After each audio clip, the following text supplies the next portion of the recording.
Hello everyone, welcome to efforts. कैसे हैं आप सब? अब सेमेस्टर स्टार्ट हो गए तो परेशान तो होंगे ही, लेकिन फिकर not dear when efforts is here. वाह वाह वाह वाह, तालियां हो जाए इतनी गंदी राइमिंग के लिए।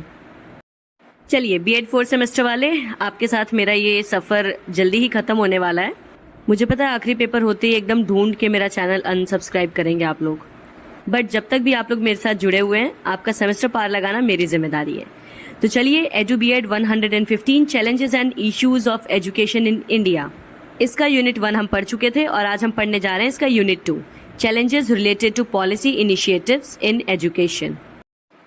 ये हमेशा की तरह वन शॉट वीडियो होगा और दोनों लैंग्वेजेस में होगा।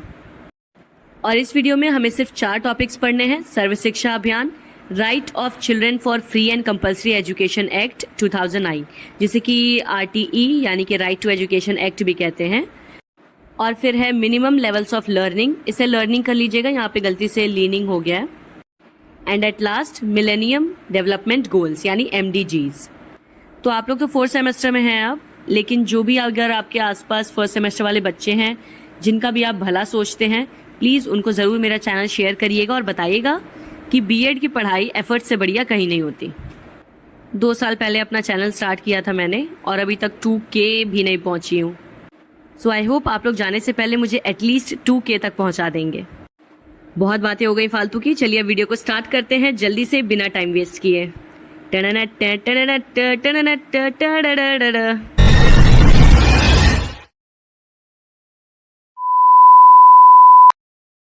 I'm Captain Jack Sparrow.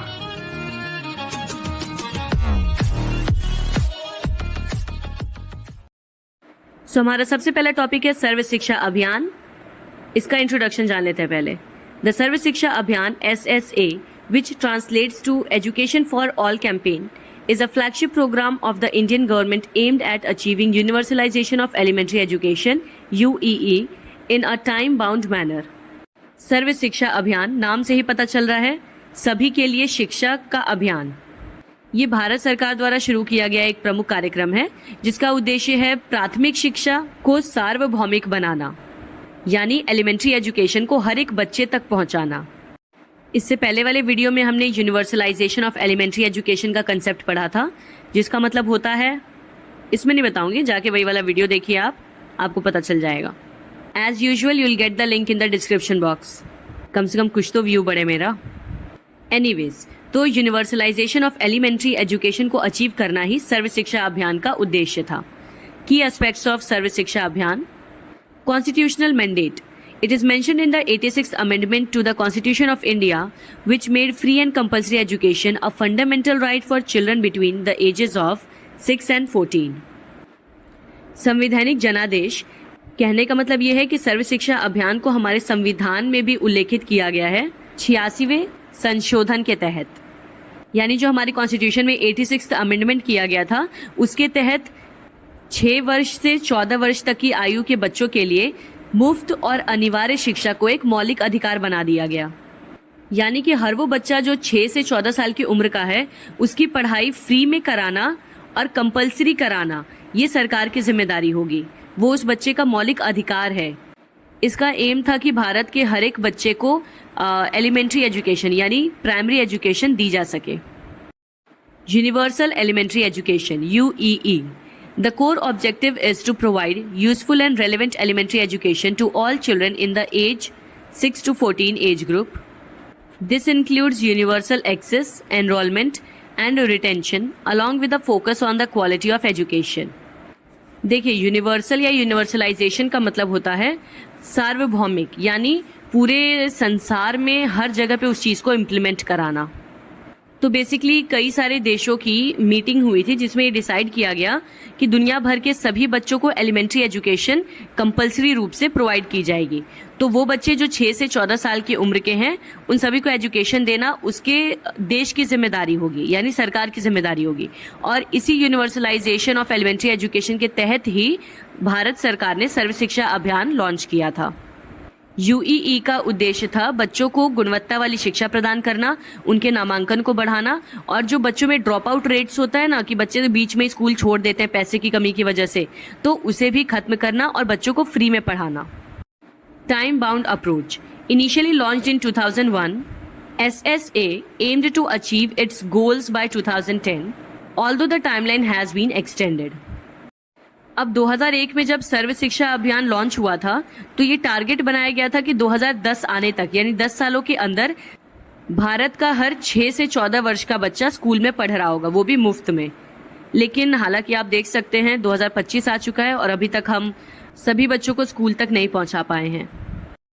Partnership, it is implemented as a partnership between the central government, state governments and local governments.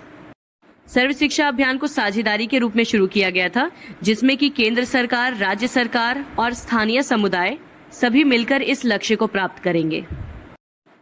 Community ownership, the program emphasizes the active involvement of Panchayati Raj institutions, school management committees, village and urban slum level education committees, parents teachers associations and other grassroots structures in the management of elementary schools.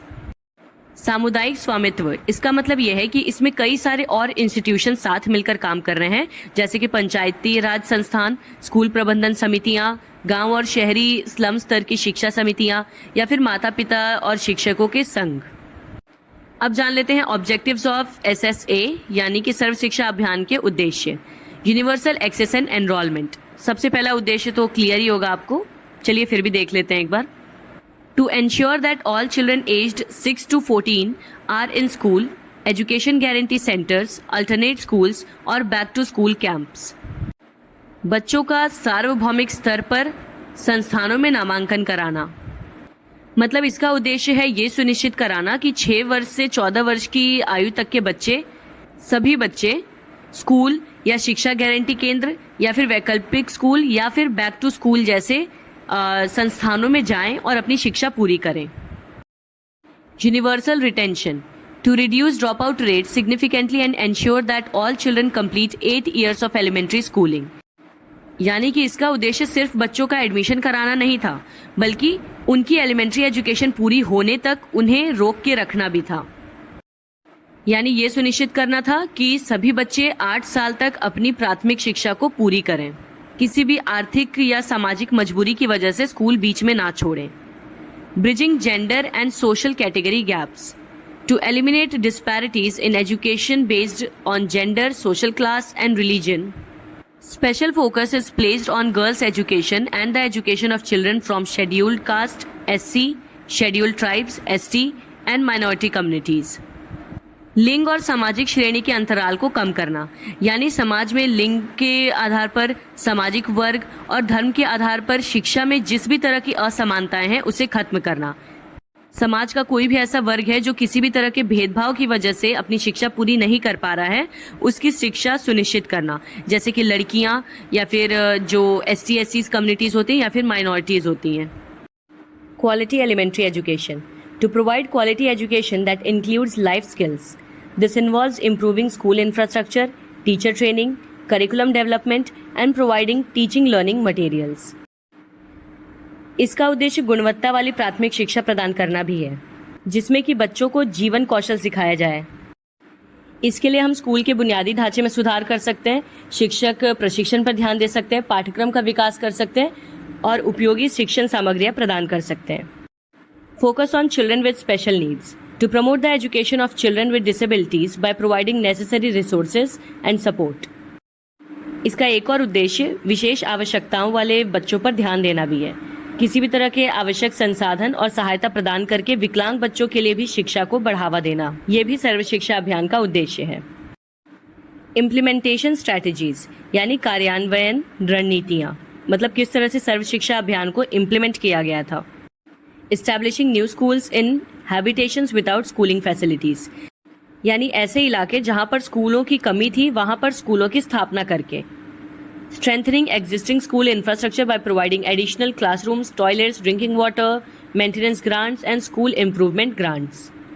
और इसके अलावा जिन जगहों पे school पहले से मौजूद थे वहाँ पे और भी सारी कक्षाएं बनाकर, शौचालय की व्यवस्था करके, पीने का पानी उपलब्ध करा के और स्कूल के रखरखाव यानी मेंटेनेंस के लिए धनराशि दे करके उनके मौजूदा स्कूल बुनियादी ढांचे को मजबूत किया गया।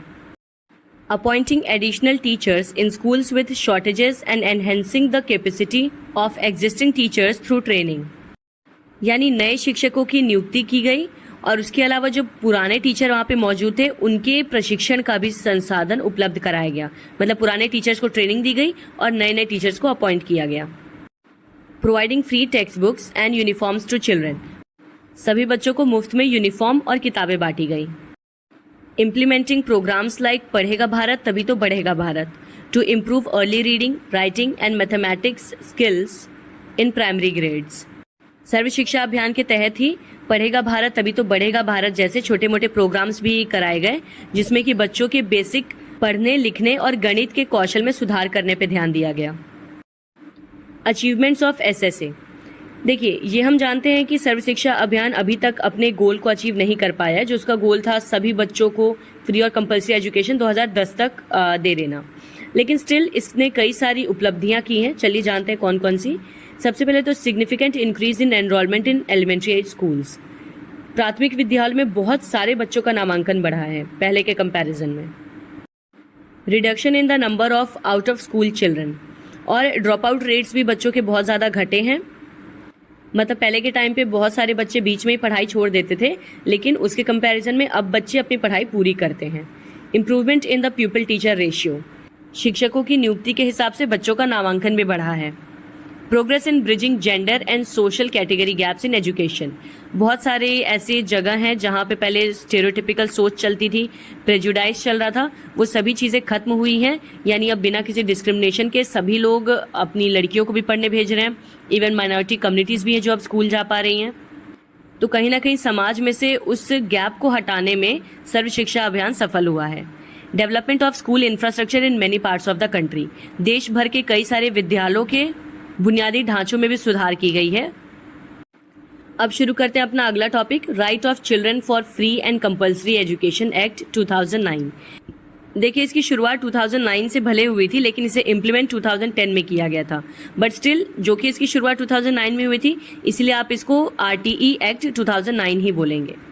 The right of children to free and compulsory education act और right to education act is an act of the Parliament of India enacted on 4th August 2009, implemented the right to free and compulsory education for children from 6 to 14 years in India under Article 21A of the Indian Constitution. It came into force on April 1, 2010, making India one of the 135 countries where education is a fundamental right. बच्चों का अधिकार मुक्त और अनिवार्य शिक्षा अधिनियम, या जिसे कि आप शिक्षा अधिनियम का अधिकार भी कहते हैं, ये भारत की संसद का एक अधिनियम है जो कि 4 अगस्त 2009 को लागू किया गया था। भारतीय संविधान के अनुच्छेद 21A के तहत भारत में जितने भी बच्चे 6 से 14 साल की उम्र के हैं, उन सभी को स्वतंत्र और अनिवार्य रूप से शिक्षा का अधिकार लागू किया गया था। हालांकि इसकी बात 2009 में शुरू हो गई थी, लेकिन इसे पूरी तरह से देश भर में लागू किया गया 1 अप्रैल 2010 को, जिसके बाद से भारत 135 देशों में से एक बन गया जहां पे शिक्षा एक मौलिक अधिकार है। मतलब टोटल ऐसे 135 देश हैं जहां पे एजुकेशन को फंडामेंटल राइट माना गया है। फंडामेंटल राइट का मतलब होता है ऐसा राइट जो आपका जन्मसिद्ध अधिकार हो। देखिए, सर्व शिक्षा अभियान और राइट टू एजुकेशन एक्ट में डिफरेंस ये है कि सर्व शिक्षा अभियान ये एक स्कीम था, एक वर्ल्ड वाइड प्रोग्राम था जिसे लॉन्च किया गया, लेकिन राइट टू एजुकेशन एक्ट एक लीगल फ्रेमवर्क है जो कि हमारे कॉन्स्टिट्यूशन में ऑफिशियली मेंशन किया गया है आर्टिकल 21A के तहत।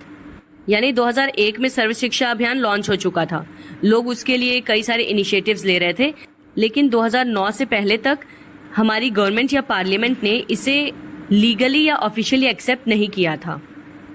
तो इसी वजह से RTE एक्ट 2009 आया जिसमें कि इसे लीगली मान्यता मिल गई। अब जान लेते हैं हम इसके की फीचर्स को। Fundamental right to education, every child between the ages of 6 and 14 has the right to free and compulsory education in a neighbourhood school. यानी किसी भी आसपास के विद्यालय में कोई भी बच्चा जो 6 वर्ष से 14 वर्ष की आयु का है, उसे मुफ्त और अनिवार्य रूप से शिक्षा मिलना उसका अधिकार है। Free education, free education means that no child shall be liable to pay any kind of fee, charge or expense that may prevent them from pursuing and completing elementary education. This applies to all schools except those not supported by the appropriate government and chosen by the parents. देखिए, free education या निशुल्क शिक्षा का साफ मतलब यही है कि बच्चे को अपनी प्राथमिक शिक्षा पूरी करने के लिए किसी भी तरह का शुल्क या व्यय ना देना पड़े। लेकिन एक बात का ध्यान रखिएगा, ये बात केवल और केवल सरकारी स्कूलों पे लागू होती है, यानी जो गवर्नमेंट प्राइमरी स्कूल्स होते हैं वहां पे। प्राइवेट स्कूल्स पे ऐसा कोई भी रूल लागू नहीं होता। Compulsory education. Compulsory education means the obligation of the appropriate government to provide and ensure admission, attendance and completion of the elementary education for all children in the 6 to 14 age group. अनिवार्य शिक्षा का सीधा मतलब होता है कि जितने भी बच्चे 6 वर्ष से 14 वर्ष की आयु तक के हैं, अनिवार्य रूप से उनका स्कूल में नामांकन करवाना, उनकी उपस्थिति पर ध्यान देना और उनकी प्राथमिक शिक्षा पूरी होने तक की उपलब्धि कराना, ये सभी सरकार की जिम्मेदारी है। मतलब भले पेरेंट्स उनको मना करें या बच्चों का मन ना करे, किसी भी तरह से आपको उन्हें मोटिवेट करके या ज़बरदस्ती ही सही उनकी एजुकेशन पूरी करानी है। अगर आपको याद हो तो इसी वजह से बच्चों को मोटिवेट करने के लिए मिड डे मील लागू किया गया था कि बच्चे खाने के लालच से ही कम से कम स्कूल आएंगे। अब है duties of the appropriate government and local authorities. Establish schools within a prescribed distance or provide transportation residential facilities. यानी निर्धारित दूरी के भीतर ही स्कूल की स्थापना करना या फिर बच्चों को परिवहन या आवासीय सुविधाएं प्रदान करना जिससे कि बच्चे स्कूल पहुंच सकें. Ensure the availability of qualified teachers. प्रशिक्षित शिक्षकों की नियुक्ति करना. Provide infrastructure including school buildings, teaching materials and learning equipment. School के बुनियादी ढांचे के लिए जितनी भी ज़रूरी चीज़ें हैं या बच्चों की पढ़ाई के लिए जितने भी ज़रूरी संसाधन हैं वो उपलब्ध कराना, चाहे वो स्कूल की इमारत में सुधार करना हो या फिर बच्चों को पढ़ाने के लिए शिक्षण सामग्री उपलब्ध कराना हो.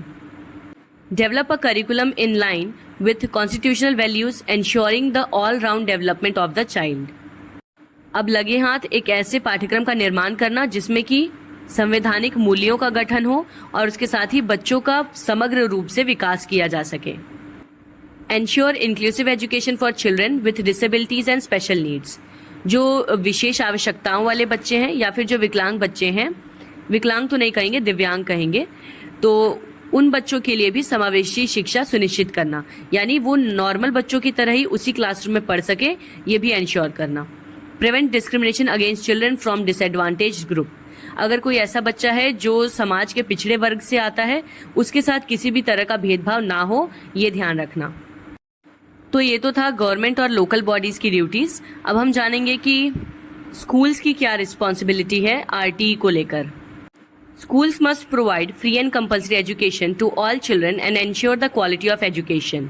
यानी ये स्कूलों की जिम्मेदारी बनती है कि वो बच्चों को मुफ्त और अनिवार्य रूप से शिक्षा प्रदान करें और उसके साथ ही गुणवत्ता वाली शिक्षा प्रदान करें. ये नहीं कि फॉर्मेलिटी में कैसी भी एजुकेशन आप दे रहे हैं बच्चों को. Schools should adhere to the norms and standards specified by the Act. Schools must admit children of all backgrounds including those belonging to disadvantaged groups and weaker sections. इस अधिनियम में जितने भी मानदंड बनाए गए हैं, मतलब आरटीई ने जो भी नॉर्म्स या स्टैंडर्ड डिसाइड किए हैं, सभी स्कूल्स को वो फॉलो करने पड़ेंगे.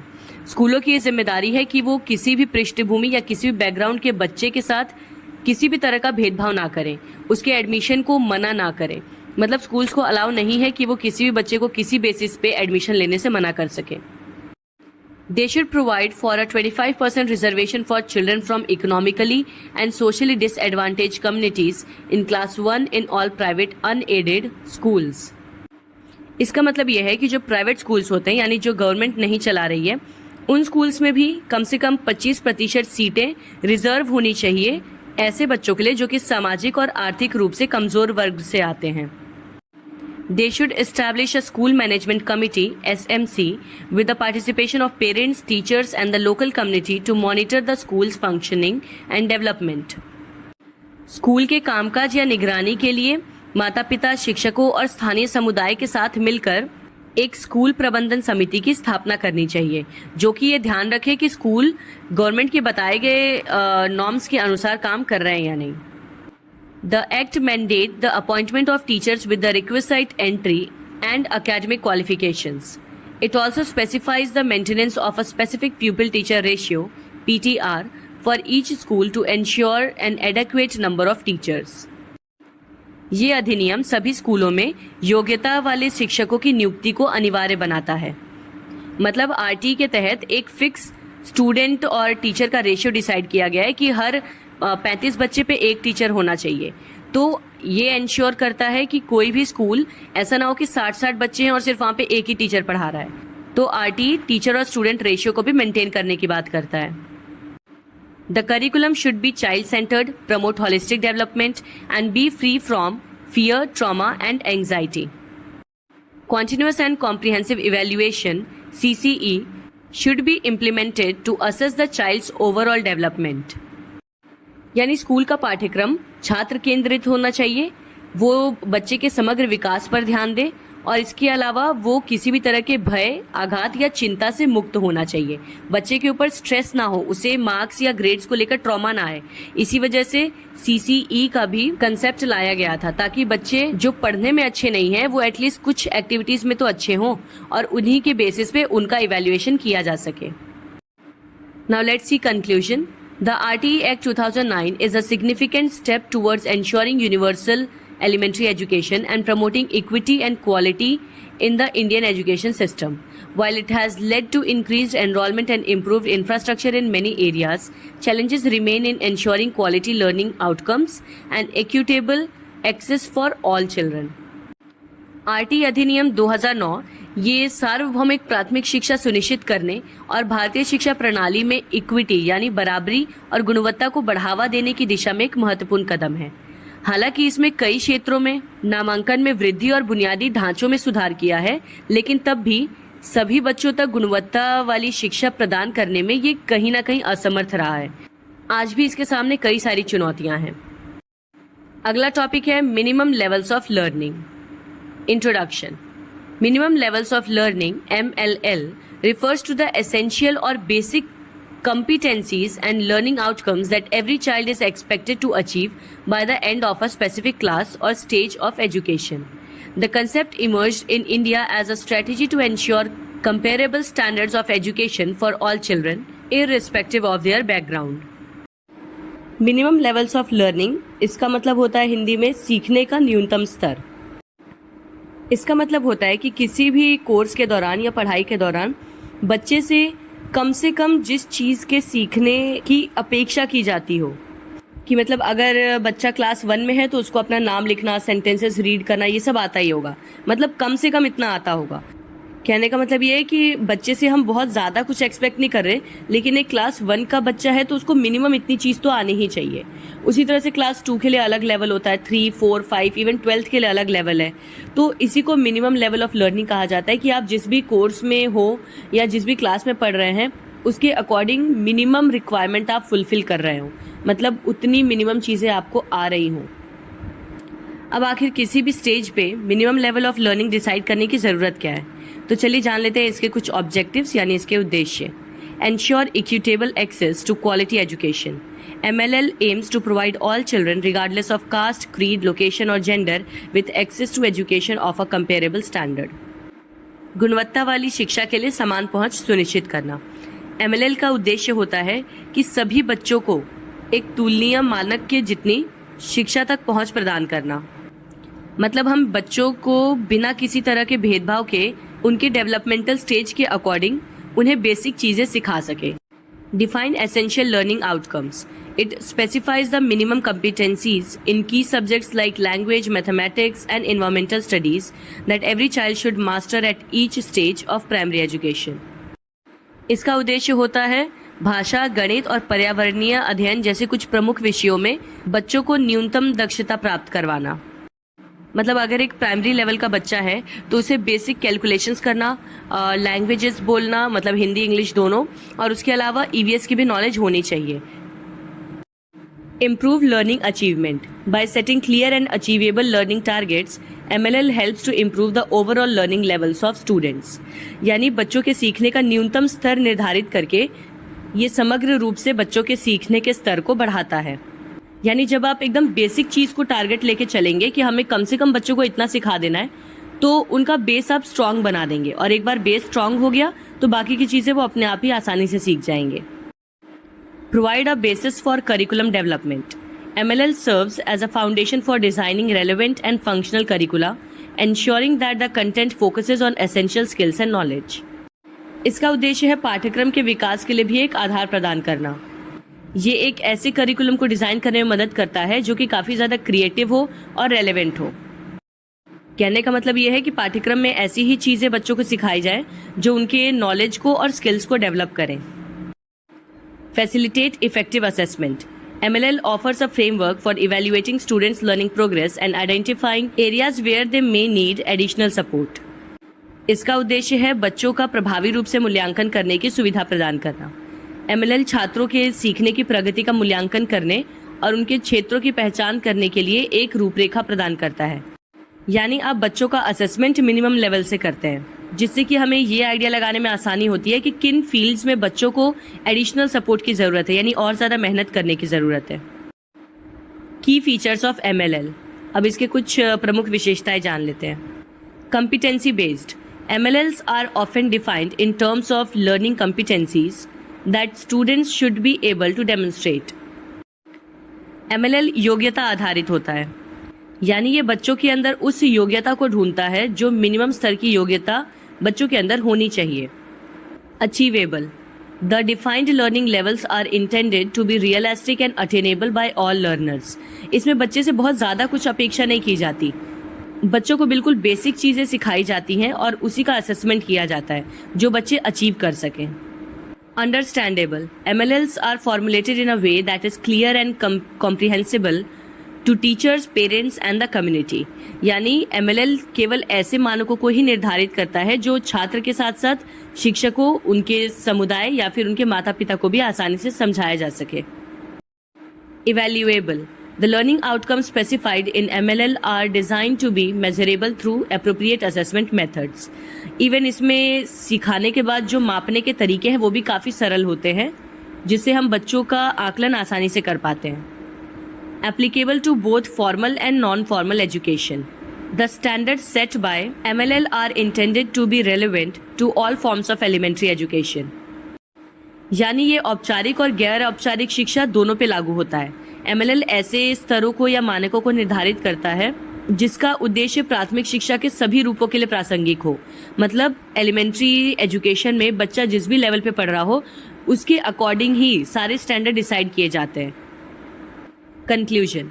In the Indian context, the national policy on education NPE 1986 emphasized the need for laying down MLLs. Committees were formed to define these learning levels for different stages of education, particularly at the primary level, in subjects like language, mathematics and environmental studies. यानी भारत के संदर्भ में देखा जाए तो जो national policy on education 1986 में आया था राजीव गांधी के टाइम पे, उस पॉलिसी के दौरान ही सबसे पहले MLL की बात की गई थी, जिसके तहत कई सारी समितियों का गठन किया गया था और उनका काम था कि हर एक स्टेज पर बच्चों का जो सीखने का स्तर है उसे निर्धारित करना कि हम किस क्लास में बच्चे से क्या एक्सपेक्ट करते हैं, वो मिनिमम लेवल डिसाइड करिए। और इसमें ज़्यादा फोकस एलिमेंट्री एजुकेशन के दौरान लैंग्वेज पे, मैथ्स पे और इन्वायरमेंटल स्टडीज़ पे किया गया था। The focus has been developing fundamental skills such as listening, speaking, reading, writing, comprehension, problem solving and critical thinking. प्रमुख रूप से इसमें बच्चों के मौलिक कौशल को विकसित करने पर ध्यान दिया गया था, जैसे कि सुनना, बोलना, पढ़ना, लिखना, समझना और समस्या समाधान। इसका फोकस था बच्चों को ये बेसिक चीज़ें सिखाना। अब हमारा लास्ट टॉपिक है मिलेनियम डेवलपमेंट गोल्स, MDGs। पहले जानते हैं ये क्या होता है। The millennium development goals, MDGs, were a set of 8 international development goals established following the Millennium Summit of the United Nations in 2000, with a target achievement date of 2015. These goals aimed to address the most critical human development challenges facing the world at the turn of the millennium. पहले तो आप millennium शब्द का मतलब समझिए। Millennium का मतलब होता है 1000 साल। तो जब 1000 साल पूरे हो जाते हैं उसको मिलेनियम ईयर कहा जाता है। तो जाहिर सी बात है कि MDG की शुरुआत 1000वें साल पे हुई होगी। तो जब हमने 2000 ईयर कंप्लीट किया था उस साल यूनाइटेड नेशंस ने एक समिट की थी, मतलब मीटिंग की थी। तो सन 2000 में उन्होंने एक टारगेट बनाया कि 2015 तक ये कुछ ऐसे 8 गोल्स हैं, डेवलपमेंटल गोल्स हैं जो हमें अचीव कर लेने हैं। इसमें उन सभी प्रॉब्लम्स पे फोकस किया गया था जो भी इस पूरे मिलेनियम के दौरान बच्चों ने एजुकेशन में सफ़र की हैं या फेस की हैं। तो चलिए MDG के वो 8 गोल्स जान लेते हैं हम, जो यूनाइटेड नेशंस ने डिसाइड किया था। सबसे पहला गोल था इनका eradicate extreme poverty and hunger. This goal aimed to half the proportion of people living on less than $1.25 a day and the proportion of people who suffer from hunger. सबसे पहला उद्देश्य था गरीबी और भुखमरी को खत्म करना, यानी ऐसे लोग जो एक दिन का $1.25 से भी कम कमाते हैं, पहले तो उनकी कंडीशन में सुधार लाना, या फिर ऐसे लोग जो भूख की वजह से मर रहे हैं या खाली पेट सो रहे हैं, उनकी कंडीशंस को भी सुधारना। दूसरा गोल था achieve universal primary education. The goal was to ensure that all boys and girls complete a full course of primary schooling. हमने पढ़ा था कि यूनिवर्सलाइजेशन ऑफ एजुकेशन की भी बात इसी दौरान हुई थी, जब सर्व शिक्षा अभियान 2001 में लॉन्च हुआ था। तो इनका दूसरा उद्देश्य था सार्वभौमिक प्राथमिक शिक्षा प्रदान करना, यानी सभी लड़के लड़कियां, सभी बच्चे जो भी 6 से 14 वर्ष की आयु तक के हैं, उन सबको एजुकेशन देना। तीसरा गोल था promote gender equality and empower women. This focused on eliminating gender disparity in primary and secondary education, preferably by 2005, and at all levels of education no later than 2015, as well as increasing women's representation in political and economic spheres. ध्यान दीजिएगा, ये goals सिर्फ education से related नहीं थे, बल्कि हम इसमें फोकस कर रहे थे वो सारी प्रॉब्लम्स जो भी हमने इस 1000 साल के दौरान फेस की हैं। तो लड़कियों के साथ जो भी भेदभाव होता है कि वो प्राइमरी या सेकेंडरी लेवल की एजुकेशन अपनी पूरी नहीं कर पाती हैं, उस भेदभाव को 2005 तक ख़त्म करना प्राइमरी और सेकेंडरी लेवल पे, और बाकी लेवल्स पे भी 2015 तक ख़त्म कर देना। यानी शिक्षा के सभी स्तर पर लड़कियों के साथ किसी भी तरह का भेदभाव नहीं होना चाहिए। तो वुमेन को एम्पावर करने की बात भी इसमें कही गई थी। Reduce child mortality. The target was to reduce by 2/3 the mortality rate among children under 5, यानी कि बच्चों की मृत्यु दर को कम से कम 2/3 तक कम करने की बात कही गई थी। Improve maternal health. This goal aimed to reduce the maternal mortality ratio by 3/4 and achieve universal access to reproductive health, यानी बच्चे के साथ साथ माँ के भी हेल्थ की बात इसमें कही गई थी। इनका उद्देश्य था मातृ स्वास्थ्य में भी सुधार लाना। यूजुअली हमने देखा कि दुनिया भर में जो माएँ होती हैं, पोस्ट डिलीवरी के बाद उन्हें प्रॉपर न्यूट्रिशन नहीं मिल पाता, जिसकी वजह से उनकी हेल्थ काफ़ी ज़्यादा डिग्रेड हो जाती है। तो इसे भी सुधारने का एम MDG के तहत बनाया गया था। अगला गोल था combat HIV, AIDS, malaria and other diseases. The objective was to halt and begin to reverse the spread of HIV, AIDS, malaria and other major diseases. इस पूरे 1000 साल के दौरान हमने जिस भी बड़ी बड़ी बीमारी का सामना किया है, उस बीमारी से लड़ना, मतलब जिन्हें वो बीमारियां हो चुकी हैं उसे रिवर्स करने की कोशिश करना, और जिन्हें नहीं हुई हैं उनका बचाव करना। Ensure environmental sustainability. This involve integrating the principles of sustainable development into country policies and programs, reversing the loss of environmental resources, halving the proportion of people without sustainable access to safe drinking water and basic sanitation, and achieving a significant improvement in the lives of at least 100 million slum dwellers by 2020. पूरे पर्यावरण की स्थिरता को सुनिश्चित करना, यानी जितनी उथल पुथल हमारे समाज में, हमारे पर्यावरण में हो रखी है, उसे स्टेबल करना।